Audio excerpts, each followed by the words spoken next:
Hi everyone, welcome back to my channel. This is Mary, you're Mary Reads, and in today's video I wanted to be reading one book for the whole day and having like a one book in one day reading vlog. So I'm not gonna go to bed until I'm done with the book.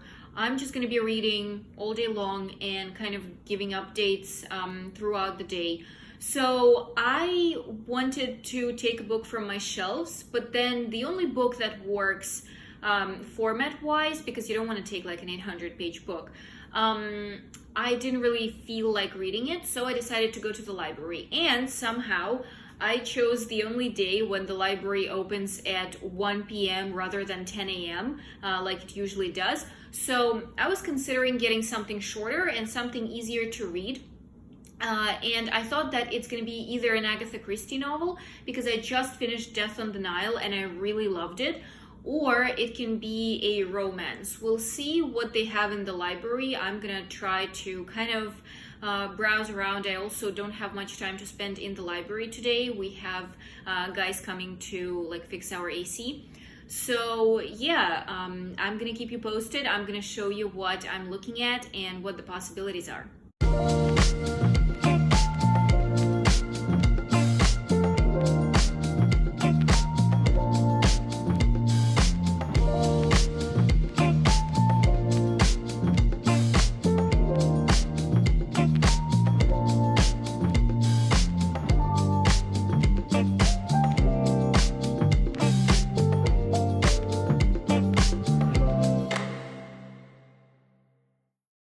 And I'm back from the library. I got Agatha Christie. I got this novel, The ABC Murders. I've never heard of it before.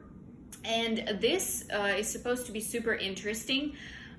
This is about a serial killer who only kills people based on the first letter of their first name, last name, and the place they live. So for example, first he kills a person who stands for A. She's Mrs. Asher, who lives in Andover. B is for Betty Bernard in Bexhill. C is for Sir Carmichael Clarkey in Churston, and etc., etc. And every time the murderer gets bolder, gets more confident, gets more creative, and of course Hercule Poirot has to take the case. I love Hercule Poirot. I know that Agatha Christie was saying that she hates the guy. At some point she was like, oh my god, he's so annoying. But I just love his character. I love how he talks, how he thinks that he's the smartest, and he does turn out to be the smartest. So this is what I took. There were a couple interesting romance novels, but I'm probably gonna make a separate video about reading romance some other time. There were a couple interesting books that I was looking at, especially a couple of dystopian novels that I also want to make a video about at some point. But I decided not to take anything extra because I still have stuff from the library on my shelves that I haven't given back yet. Plus, I have a lot of my own plans. If you don't know what they are, you can watch it in the video about my May reading plans. And yeah, let's get into the book.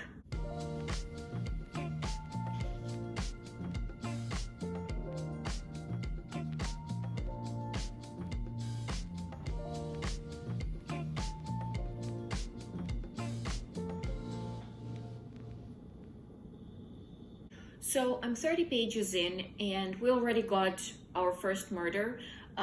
In the first chapter, Hercule Poirot meets with his friend and he tells him that he recently got this weird letter that is signed by somebody who calls himself ABC. And the letter says, okay, Hercule Poirot, if you're so smart, can you figure out this? On 21st of this month, look at the information about Andover. And on the 21st, police calls Hercule Poirot and says that there's been a murder, this old woman was killed, and of course it's in Andover. And so he goes there with his friend and they're trying to see what happened. This lady was killed. She was in her 60s. She didn't have a lot of money. She didn't have any enemies. She was just this nice lady, and they don't understand what's going on. So they start talking to people, trying to see if they know anything, if for example, they talk to their niece and they're asking her, okay, so how much money did she have? Did she have anybody of her family left except the niece? How did you see her relationship with her husband? So all of the regular questions the detectives ask.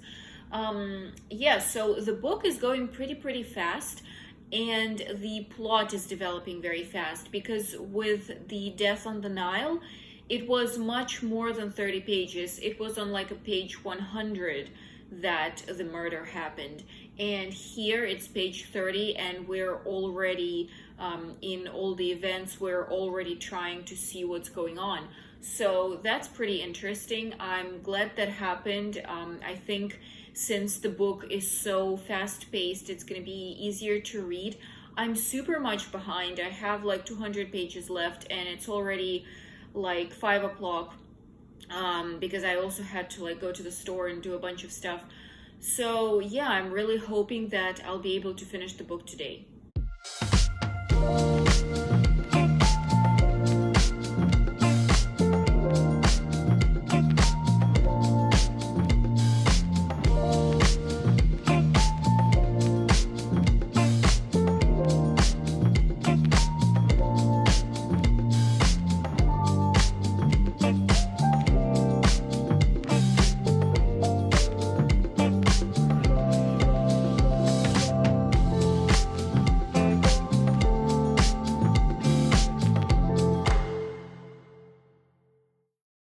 So I'm making dinner, and I'm going to tell you a little bit about the book. So first of all, I decided to cook a lot. I don't know, I felt like making a fancy meal and having like a very nice dinner with my husband. So I'm baking vegetables with some salmon. And then for like an appetizer, we're gonna have mozzarella with tomatoes. And as a dessert, what I'm doing now, I'm cutting apples, and I'm gonna put them in a pan with some like butter and cinnamon, and it's gonna be like a nice baked apples dessert. So while I'm doing all this, I wanted to tell a little bit about the book. I'm on page 50 right now, which puts me like horribly behind of the schedule because it's 9 p.m. now. And I'm thinking while I'm making dinner, I'm gonna listen to an audiobook, because that way it just makes it a little faster. I guess you can still see it as cheating, maybe a little bit. I would prefer to fully read it on my own, but it's fine. It's whatever, as long as I finish the book. So what's very interesting about it is that we don't have any clues. So when I was reading Death on the Nile, you know that it's one of these, like, let's say 10 people who committed the murder, because they're all in a boat, and it definitely is one of those people who is on this boat. And you get some clues, like you have the bullets, and then you have that napkin that the gun was wrapped into, and finding clues was pretty easy. Here, we don't have any clues. There is this like book with train schedules that the murderer probably left as a clue, but Poirot can't tell what kind of a clue is that at this point. He just knows that it's a clue, but he can't figure out how it's supposed to help him. And what I also really like about this novel is that we get this like a genius murderer who sends a letter, who knows that he's like smart enough, who wants to play Poirot himself. I think there was something similar in Sherlock Holmes. So I really love this idea of a murderer being as smart as the detective and willing to challenge him and try to play him. So they are like dancing this kind of tango together. They're trying to outplay one another. And I think it's a very interesting way of making a detective story, and I really love it, especially when it's well done. And this one looks like it's going to be well done. So what happened in the book so far? Poirot has interviewed a bunch of people. He realizes that this is probably a murder that's done by somebody who doesn't live in this little town. So it's the outsider. And the police says that Scotland Yard has to take this case. And right now, Poirot decided to just wait because he doesn't have enough information. He's waiting for another clue, and the chapter is called like the second letter. So I assume he's going to get a second letter from the murderer, and that's going to be a second clue. So yeah, I'm very happy about the book, and I'm going to listen to the audiobook now. Naturally. Everything is being done in Atla. The police have all the means at their disposal for that kind of inquiry. If anything is to be discovered on those lines, have no fear, but that they will discover it. With that, I was forced to rest content. In the days that followed, I found Poirot curiously disinclined to discuss the case. When I tried to reopen the subject, he waved it aside with an impatient hand.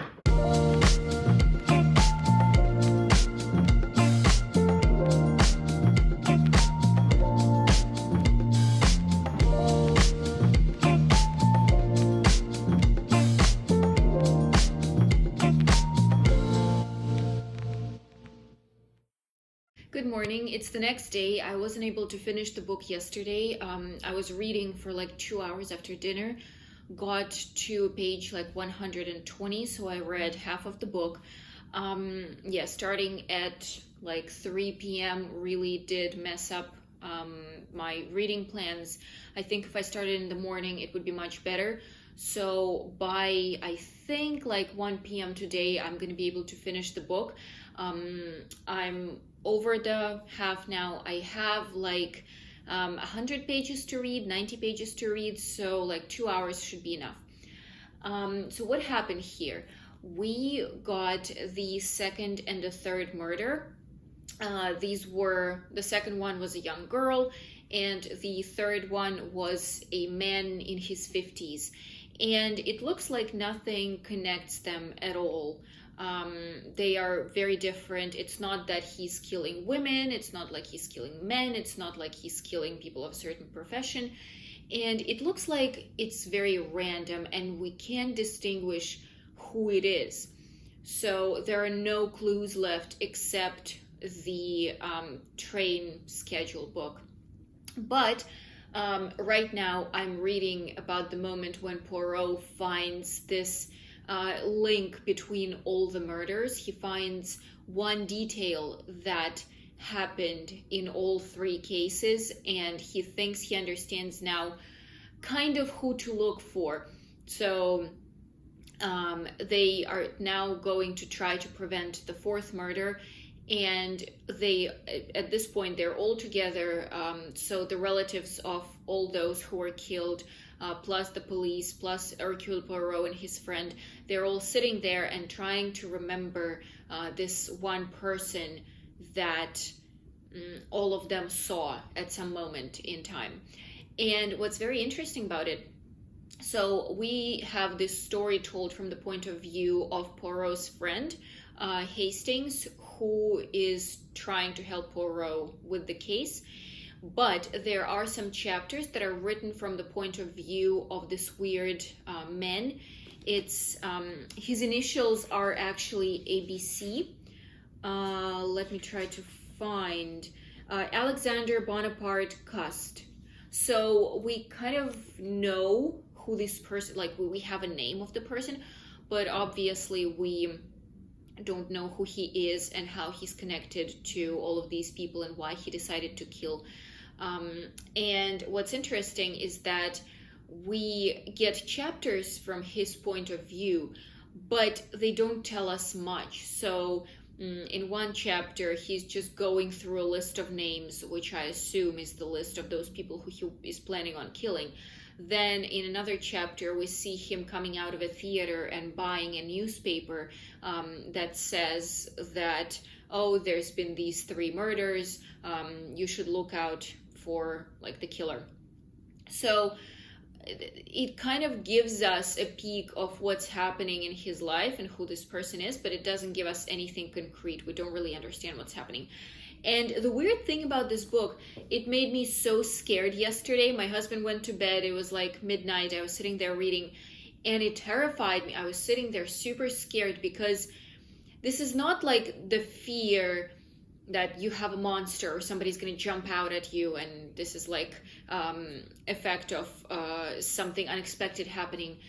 This is just this very psychological thriller where you're sitting there thinking there is this super smart murderer who walks to people, who talks to them, who looks completely fine, and his victims saw him and talked to him and they didn't suspect anything, and then he's this dangerous creature who just cold-bloodedly kills everybody. And it's just so scared. It's such a scary of a thought. I probably would have read a little bit longer if it wasn't for this fear. I just kind of rushed to bed. I checked our door 3 times, even though I usually don't do that. So yeah, the book terrified me. I don't know if it's gonna terrify you the same way it terrifies me. I think I tend to like imagine too much and think of all the details of what it could be in real life and stuff. But if you are pretty easily impressed by stuff like that, and if you also have this very active imagination, when you start thinking about stuff, when you start imagining things, when you try to put this situation in real life, then yeah, you can read this book, and I think it's gonna bring you a lot of emotions and a lot of interesting thoughts. I actually saw this short on YouTube about 10 best novels written by Agatha Christie, and this one is one of them. And out of all 10, I'm familiar with, I think, 4. So it's this one, then it's The Murder on the Orient Express, The Death on the Nile that I just finished, and then there were none that I bought and I'm planning on reading very soon. So there are 6 others. I don't remember all of them, but I really want to go through those and read them.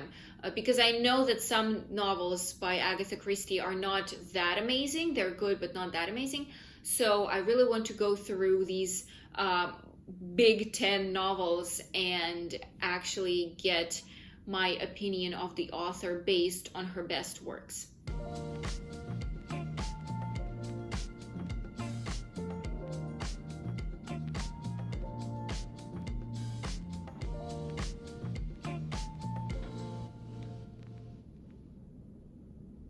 So I'm reading the chapter where we are reading about Mr. whatever his name is, Alexander Bonaparte Cust, the murderer, and he's getting nervous. I assume he's worried about how his next murder is gonna go. He probably has a feeling that Poirot knows something, plus the police is already onto him. So he's getting more and more nervous. And then we get this little paragraph about the police talking, and they are saying that they don't trust Poirot. They don't think that he's smart enough. Yes, he did some great work before in his earlier years, but now he's just talking, and they don't trust his opinion. So yeah, I wonder how this is going to turn out, because they might not listen to Poirot's orders, and of course that will lead to them not being able to figure out what actually happened. And I wonder if the 4th murder is actually going to happen, or they're going to be able to prevent it. So I have 50 pages left in the book, and I'm super excited. I think I like it even more than The Death on the Nile, and I thought that one was my favorite. So we got the 4th murder, and the murderer made a mistake, and he didn't even realize that he made a mistake.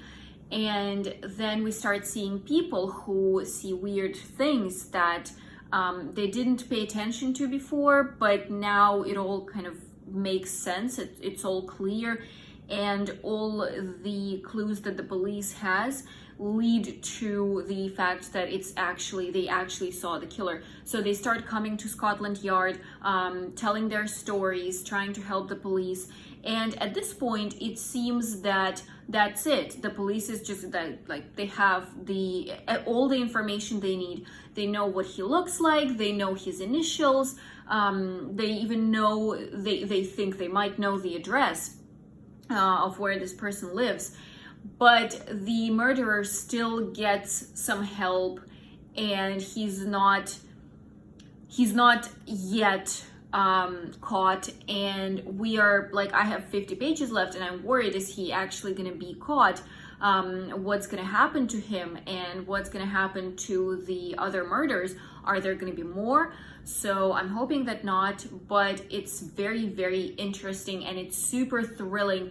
You're sitting there just very nervous. It feels like you're actually in London reading the newspapers and learning all the different details about this murderer. So I would very recommend this book. I don't think anything bad can happen in 50 pages that will make me hate the book.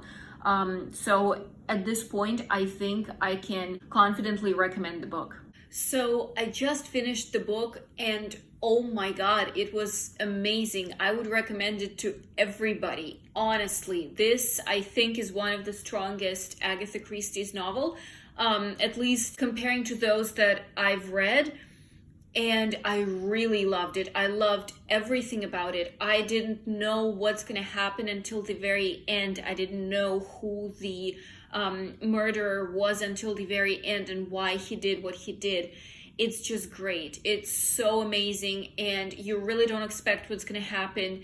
I know I read for a little longer than one day. It took me it took me a day, but I started at 3 p.m. yesterday and finished around 2 p.m. today. But this was just wonderful. I honestly think that I chose a right book, and I'm so happy that I got it.